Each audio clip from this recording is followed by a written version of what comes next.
Hello friends, welcome to Infinite Learning. तो आज हम क्लास 10th का ना बहुत ही इम्पोर्टेंट टॉपिक करने वाले हैं। आज हम चैप्टर 6 ट्रायंगल का ना एक थ्योरम करने वाले हैं जो हर साल सीबीएसई बोर्ड देता ही है एग्ज़ाम में। तो आपके आने वाले 2025 एग्ज़ाम में भी ये क्वेश्चन आने के पूरे पूरे चांस हैं।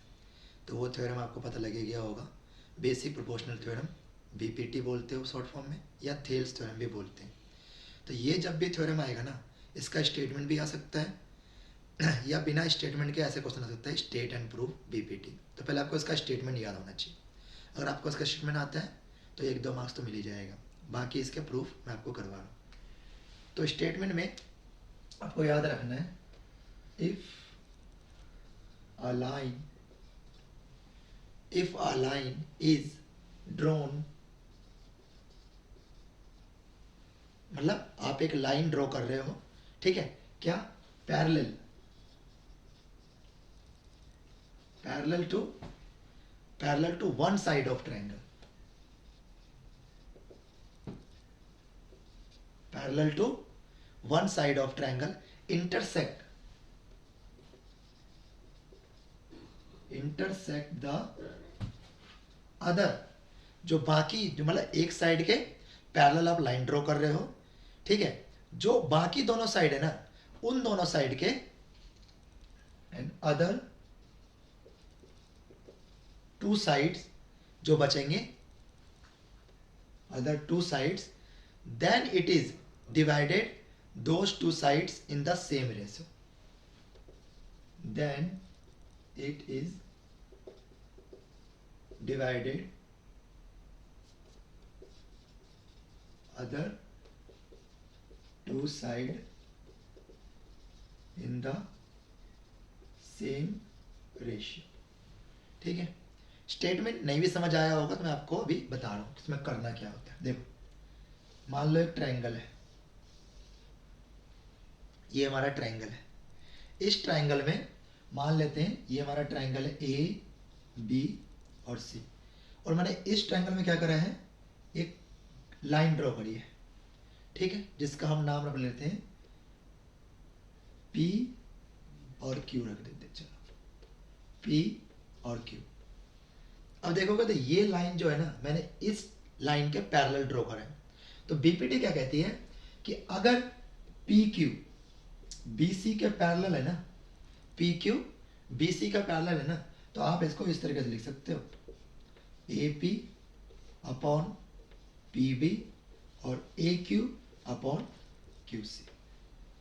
अगर ये लाइन इसके पैरेलल है तो आप इसके जहां से डिवाइड कर रहा है उन दोनों का रेशो जब निकालोगे तो कैसा होगा, इक्वल होगा। जैसे एक और बना लेते हैं डायग्राम, मान लो ये डायग्राम है, इसे मान लेते हैं एक्स वाई और जेड, और ये हमारा एम और ये एन है।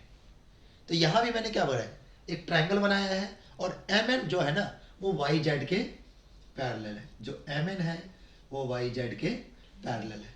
तो यहां भी बीपीटी के थ्रू क्या कर सकते हो कि जो एक्स एम है वो वाई एम के रेशो जो एक्स एन है और एन जेड का जो रेशो होगा ना वो आपस में इक्वल होगा। ठीक है, उम्मीद करता हूँ आप लोग समझ गए होंगे। सिंपल है, किसी भी ट्रायंगल में एक लाइन के पैरेलल अगर आपने कोई लाइन ड्रॉ करी है तो अदर टू साइड जो बचा हुआ है ना उसको सेम रेशो में डिवाइड कर देगा, मतलब A P upon P B, A Q upon Q C, क्योंकि ये दोनों पैरेलल है। ठीक है, तो चलो इसका प्रूफ करते हैं हम लोग।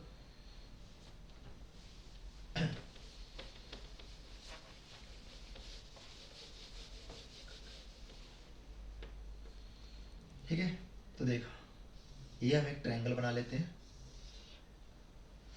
इसमें हमने एक लाइन ड्रॉ करी है ए बी सी, इसको डी मान लेते हैं, इसको ई मान लेते हैं।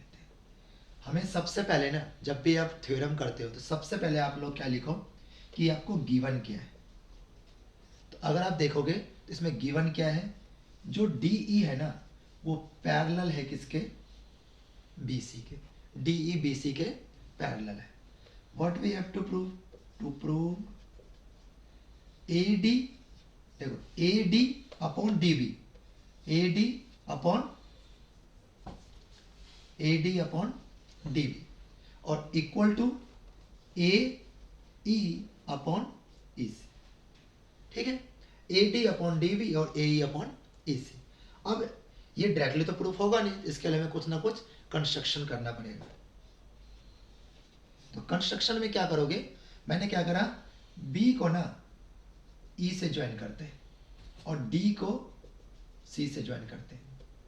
एक चीज आप लोगों को पता होना चाहिए, अगर दो साइड पैरेलल है और दो साइड नॉन पैरेलल, अब देखो बी सी डी को अगर आप ढंग से देखोगे तो ऐसे कुछ उसमें हो रहा है कि दो साइड पैरेलल है और दो साइड नॉन पैरेलल है, तो इस टाइप को हम ट्रेपेजियम कहते हैं। और ट्रेपेजियम में अगर ट्रायंगल बना हो तो वो ट्रायंगल कैसा होता है, स्केलेन ट्रायंगल होता है, जिसको बोलते हैं विषमबाहु त्रिभुज हिंदी में।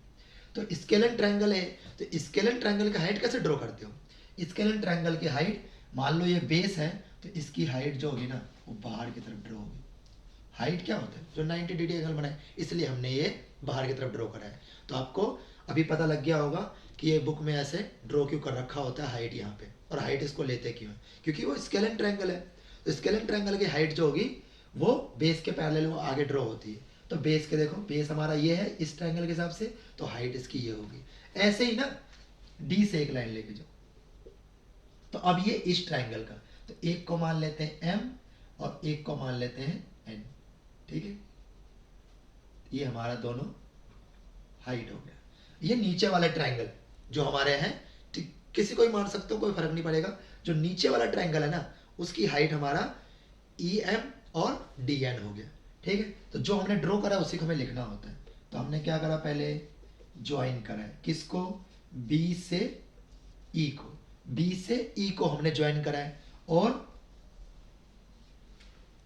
डी से सी को एंड डी से सी को, और हमने इसमें कुछ आगे ड्रॉ भी करा है, क्या कि जो ई एम है ना वो परपेंडिकुलर है किस पे, ई एम किसे परपेंडिकुलर है, ए बी पे, ई एम किसे परपेंडिकुलर है, ए बी पे, ई एम परपेंडिकुलर है ए बी पे, और जो डी एन है वो डी एन किसे परपेंडिकुलर है, ए सी पे, ठीक है।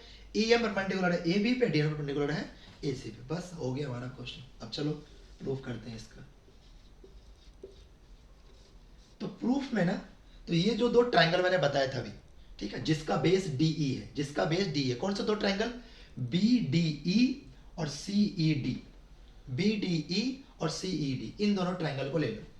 तो triangle B D E and triangle C E D, अगर ये दोनों ट्रायंगल को देखोगे तो मैंने इसका दोनों का बेस बताया,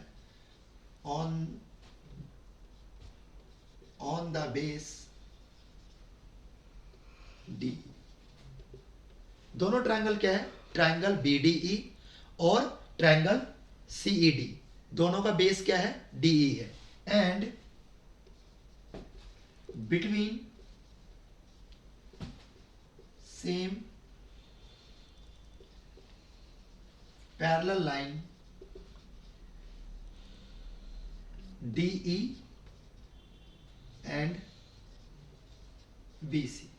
देखोगे तो ये दोनों ट्रायंगल जो है ना इन्हीं दोनों पैरेलल लाइन के बीच में है। हमने यही लिखा है यहाँ पे कि जो दो ट्रायंगल है उसका बेस डी है। देख लो, बना के देखोगे तो ये दोनों ट्रायंगल का जो बेस है ना, दोनों ट्रायंगल का जो बेस है वो क्या है, डी। दोनों ट्रायंगल का बेस क्या है, डी है। दोनों ट्रायंगल का बेस हमारा डी है, और दोनों ट्रायंगल किसके बीच में है, डी और बी सी के बीच में है। अब क्या करना है इसमें हमें कि एक थ्योरम होती थी 8th क्लास में, अगर स्केलेन ट्रायंगल किसी ट्रेपेजियम मतलब दो पैरेलल लाइन के बीच में होता है ना तो उसका एरिया आपस में इक्वल होता है। तो हम क्या करेंगे, इसका area of B D E equal to area of C E D, मतलब इन दोनों का एरिया कैसा होगा, इक्वल होगा। बस हमारा खत्म हो गया। अब आपको ऊपर एक और ट्रायंगल दिख रहा होगा ए डी ई, आप करें क्या, इन दोनों ट्रायंगल को ना ऊपर वाले एरिया से डिवाइड कर दो, वो दोनों साइड कोई भी काम इक्वल टू में कर सकते हो। ए डी ई, यहां भी लिख दो एरिया सी ई डी अपॉन में एरिया ए डी ई, ठीक है। मैंने क्या करा, दोनों साइड जो ऊपर वाला ट्रायंगल है ना, ये आपको अगर थोड़ा याद रखना तो रख सकते हो कि मैंने दोनों जगह पे ए डी ई से डिवाइड करा। बस अब हो गया।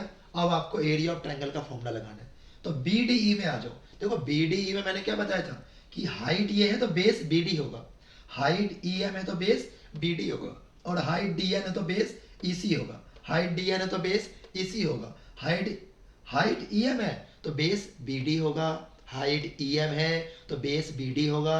स्केलेटन ट्रायंगल का हाइट बाहर होता है, हाइट EM है तो बेस BD होगा, और हाइट DN है तो बेस EC होगा। अब यही लगाना है हमें, तो इसमें लगाते हैं 1/2 बेस मतलब BD और हाइट मतलब EM।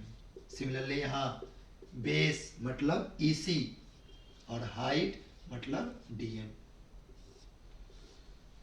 ठीक है भी, यही लिखा है मैंने, और ये मैंने बता दिया आपको। EM अगर हाइट है तो BD बेस होगा 1/2 बेस इंटू हाइट इस ट्राइंगल के लिए। EC हमारा बेस है तो इसका हाइट क्या होगा, DN होगा, तो EC into DN 1/2 base into height. ऐसे ही ऊपर वाले ट्राइंगल में अभी 1/2 सेम ही आएगा। अब यहाँ पे ना हाइट ये वाला लेना, क्योंकि हम इस वाले को काटना चाहते हैं ना, BD लाना है हमें, EM तो EM को लेना है, इसलिए हमें ये वाला हाइट लेना है। तो हमारा क्या हो जाएगा 1/2 बेस इंटू हाइट, बेस हो जाएगा AD और हाइट हो जाएगा EM। यहाँ भी 1/2 बेस हो जाएगा हमारा AE और हाइट हो जाएगा हमारा इसमें DN हो जाएगा। ठीक है, बस अब ये दोनों कट गया तो हमारा क्या आ जाएगा BD अपॉन AD और EC अपॉन AE। देखोगे तो यही हमारा आंसर है, लेकिन यहाँ पे उल्टा आ रहा है तो कुछ मत करना, इसका रेसिप्रोकल कर दो। रेसिप्रोकल करना सबको आता ही होगा। डिनोमिनेटर को न्यूमरेटर में चेंज कर दिया हमने इसमें, EC अपॉन ए सॉरी AE अपॉन EC। ठीक है, तो ये हमारा BPT थ्योरम है। ठीक है, जरूर आता है, बहुत ही आसान मेथड है, आपको मैंने समझा दिया ये कंस्ट्रक्शन हमने क्यों करा है। ठीक है, बस ये ध्यान रखना यहाँ पे कि मैंने ADE से दोनों साइड डिवाइड करा है। बाकी तो एरिया और बेस का फॉर्मूला लगाया, वीडियो का आप बार बार आगे पीछे करके देख सकते हो, आपको ये थ्योरम समझ आ जाएगा। आपको इस थ्योरम में कोई प्रॉब्लम हो कमेंट करके बताना मुझे। बाकी और भी जितने क्वेश्चंस आने वाले हैं बोर्ड एग्जाम के लिए वो मैं सारे क्वेश्चंस करवाऊंगा। ठीक है, थैंक यू।